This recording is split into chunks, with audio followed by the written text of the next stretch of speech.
ঈদের কাজ কে কে দেখবা, দাঁড়াও দেখাইতাছি একটা মজার জিনিস। আমি কিন্তু কেউ রে কাম করতে কই নাই, কেউ রে কাজ করতে কই নাই। এই দেখো, তোমরা দেখো এই জায়গায় কি করতেছে তানহা। ঘর মুছতে কে কইছে? কেউ না। তুমি কেন ঘর মুছতেছো? তুমি কি ঘর মুছতে পারো? তাহলে কেন মুছতেছো?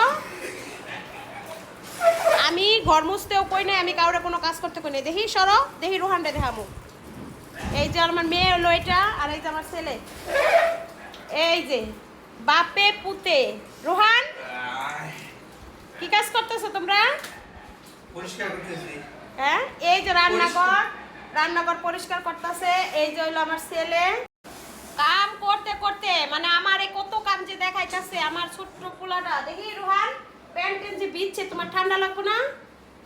হ্যাঁ, এই যে প্যান্ট বিচ্ছে।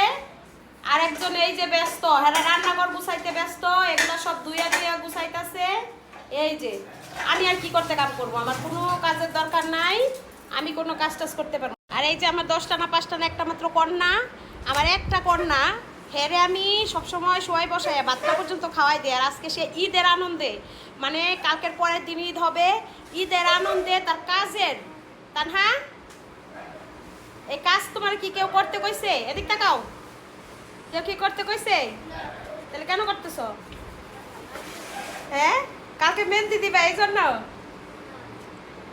কালকে মেহেদি দিব। কালকে কোনো কাজ টাজ করতে পারবো না, মানে কাজ তো করেই না। আমি আসলে ভাতটা ওরে খাওয়াই দেই, এরপরে মানে কাজের উৎসাহ দেখা মানে কি বলবো, ঈদের খুশি লাগিয়ে গেছে আমার সংসারে, আলহামদুলিল্লাহ। তো সবাই ভালোভাবে ঈদ করো, সবার জন্য শুভকামনা। ঠিক আছে, সবাইকে অগ্রিম ঈদের শুভেচ্ছা।